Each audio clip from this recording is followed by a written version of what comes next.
কাষ্ঠশালীর নির্বাণনী উচ্চ বিদ্যালয়ে 3 শিক্ষকের বিরুদ্ধে ছাত্রীদের রাতে মেসেজ বক্সে অশ্লীল মেসেজ, তাদের বিভিন্নভাবে পড়ানোর নাম করে তাদের গোপন জায়গায় হাত ওই 3 শিক্ষকের বিভিন্নভাবে তাদের বিরুদ্ধে উঠেছে ছাত্রীদের হেনস্থা করার অভিযোগ। এমনই অভিযোগের পর এদিন বৃহস্পতিবার স্কুল ছুটির মুহূর্তে স্কুলে অভিভাবক এবং এলাকাবাসীর বিক্ষোভের জেরে উত্তাল স্কুল চত্বর। টিআইসির পদত্যাগের দাবি। ঘটনাস্থলে পূর্বস্থলী থানার বিশাল পুলিশ বাহিনী, পূর্বস্থলী থানার পুলিশের সাথে ও বাগবিতণ্ডা এলাকাবাসীর। টিআইসির পদত্যাগের দাবিতে স্কুল ঘরের সামনে আবারও বিক্ষোভ। অভিযুক্ত শিক্ষক বিজয় সর্দার তার বিরুদ্ধে ওঠা যে অভিযোগ তা অস্বীকার করেছেন তিনি। বাকি অভিযোগ ওঠা 2 শিক্ষকের কোনো প্রতিক্রিয়া পাওয়া যায়নি। এ প্রসঙ্গে স্কুলের টিআইসি নিরঞ্জন মণ্ডল তিনি বলেন, স্কুলের ছাত্রছাত্রীদের তরফে একটি অভিযোগ জমা পড়েছিল। সেই অভিযোগটি পূর্বস্থলী থানা পুলিশের কাছে ফরওয়ার্ড করা হয়েছে। তারাই যা আইনানুগ ব্যবস্থা তা নেবেন। জানা গিয়েছে, স্কুলেরই শিক্ষক আলমগীর হোসেন, সত্যজিৎ চৌধুরী ও বিজয় সর্দারের বিরুদ্ধে উঠেছে ছাত্রীদের এইভাবে হেনস্থার অভিযোগ। রাতের অন্ধকারে ছাত্রীদের অশ্লীল মেসেজ পাঠানোর অভিযোগ সত্যজিৎ চৌধুরীর বিরুদ্ধে। অন্যদিকে আলমগীর হোসেনের বিরুদ্ধে অভিযোগ তিনি ছাত্রছাত্রীদের বাজেভাবে টাচ করেন। অন্যদিকে বিজয় সর্দার নিজের সাথে নানান মেয়ের নাম জড়িয়ে তার সাথে ছাত্রীদের সম্পর্ক রয়েছে, তার সাথে বিয়েও করবে এমন বার্তা ছড়ানোর অভিযোগ। 3 জনের বিরুদ্ধে লিখিত অভিযোগ দায়ের হয়েছে স্কুল কর্তৃপক্ষের কাছে। ঘটনার জেরে এখনো পর্যন্ত বিকেল 5:30 বেজে গেলেও অভিযুক্ত শিক্ষকের গ্রেপ্তারির দাবিতে চলছে বিক্ষোভ। ঘটনাস্থলে হাজির পূর্বস্থলী থানার বিশাল পুলিশ বাহিনী। অভিযোগ সামনে এসেছে যে তারা ছাত্রছাত্রীদের সাথে অশ্লীল আচরণ করেন, রাত্রিবেলায় এমন মেসেজ পাঠান ছাত্রীদের, মূলত থেকে সেগুলি খুবই দৃষ্টিকটু এবং এমনকি তারা ব্যাড টাচ করে বলেও অভিযোগ, এবং যেগুলো যৌন হেনস্থার মতন ঘটনা। কি বলবেন? এবং আজকে স্কুলে আপনার বিক্ষোভও হয়েছে দুপুরের পর। গতকাল আমি আমার ছেলেমেয়েদের কাছ থেকে এই অভিযোগটা পেয়েছিলাম। মর্মাহত হয়েছি, কী করবো ভেবে পাচ্ছিলাম না। সঙ্গে সঙ্গে ছেলেমেয়েদেরকে সামনে রেখেই আমি যে টিচাররা প্রেজেন্ট ছিলেন আমি তাদেরকে ডেকে তাদের সঙ্গে কথা বলিয়েছিলাম তাদেরকে। এবার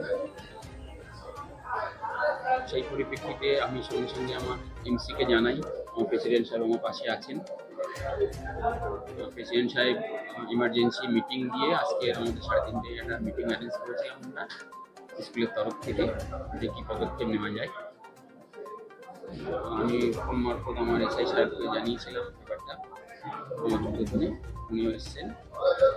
আজকের ডিসিশন হয়েছে যে অভিযোগ, সেই অভিযোগপত্রটি আমরা থানার হাতে তুলে দিয়েছি। থানারকে কল করেছি, পুলিশকে থানার হাতে তুলে দিয়েছি। যে 3 জন শিক্ষকের বিরুদ্ধে অভিযোগ উঠেছে তার মধ্যে একজন শিক্ষক এসেছে এবং তাকে আপনাদের আটকেও রাখতে হয়েছে স্কুলের মধ্যে, তার কি বক্তব্য? সেভাবে তার সঙ্গে কথা আমার বলা হয়নি। তিনি স্কুলে এসেছেন। অভিযুক্ত শিক্ষকরা কি স্বীকার করেছে তাদের বিরুদ্ধে অভিযোগ? তারা অভিযোগ স্বীকার সেভাবে নয়, অভিযোগ স্বীকার করেননি তারা।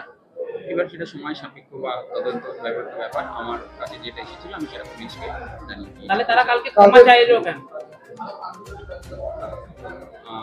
একজন টিচার তারা চাইলেন যে তিনি খুব মানসিকভাবে মর্মাহত হয়ে জায়গাটাকে বললেন, আমি পা ধরছি তাদের ক্ষমা চাইছি। এভাবে তিনি একটা করতে চেয়েছিলেন ছেলেমেয়েদের কাছে। নিশ্চয়ই তিনি অভিযোগ করেছেন, নাহলে এমন ঘটনা ঘটিয়েছেন, নাহলে সে ক্ষমা চাইবেন কেন? সেটা কি নাম স্যার আপনার? নিরঞ্জন মণ্ডল। আপনি আমি স্কুলের টিআইসি। এবং আপনারা যে স্কুলের এই অভিযোগটা থানাতেও দিচ্ছেন, আজকে স্কুলে বিক্ষোভও হয়েছে, কি বলবেন এই বিষয়ে? বিদ্যালয়ে একটা উত্তেজনা সৃষ্টি হয়েছে, এটা শুনে আমি এখানে আসি। ঘটনাটা শুনলাম, বিষয়টি জেনে আমরা পুলিশ প্রশাসনের সঙ্গে যোগাযোগ করেছি। পুলিশ প্রশাসন আইনানুগ ব্যবস্থা নেবে এবং আমরা আমাদের উত্তেজন কর্তৃপক্ষকে বিষয়টি জানাবো, বিষয়টি তদন্ত করা হবে। যে 3 জন শিক্ষকের বিরুদ্ধে অভিযোগ উঠেছে তারা কি স্কুলে এসেছেন? সেটা আমার জানা নেই। কি নাম স্যার আপনার? কৃষ্ণকান্ত কীর্তনীয় অবর বিদ্যালয় পরিবার, কানলা পূর্বস্থলী। স্কুলে কি ঘটনা ঘটেছিল, কি ঘটনা ঘটছে বিগত কয়েকদিন ধরে? অ্যাকচুয়ালি সত্যজিৎ স্যার, উনি ম্যাথের টিচার কাশফুল নিবারণী স্কুলে। তো ওনার সঙ্গে আমার টিচার স্টুডেন্টের সম্পর্ক, আমি ওনাকে ম্যাথ জিজ্ঞেস করতাম, উনি বলে দিত। কিন্তু হঠাৎ করে একদিন আমাকে উনি উল্টোপাল্টা মেসেজ করলো, কবে সেটা? বুধবার দিন। তারপর তো উনি আমাকে বারবার বলছে যে তোমার ছবি দিয়ে পাঠাও, সেলফি পাঠাও, লাইট অফ, তোমাকে না দেখলে আমি খাবো না, এরকম করে উল্টোপাল্টা কথা বলছে। এটা রিসেন্ট ঘটনাটা ঘটেছে। আর আলমগীর হোসেন, উনি একটা টিচার, জিওগ্রাফি টিচার, উনি আমাকে প্রথম দিকেই খুব ব্যাকটাচ করেছিল, গাল টিপে দেওয়া, মানে অন্যান্য জায়গায় হাত দেওয়া। তাছাড়া উনি একবারই নাকি বহুবার?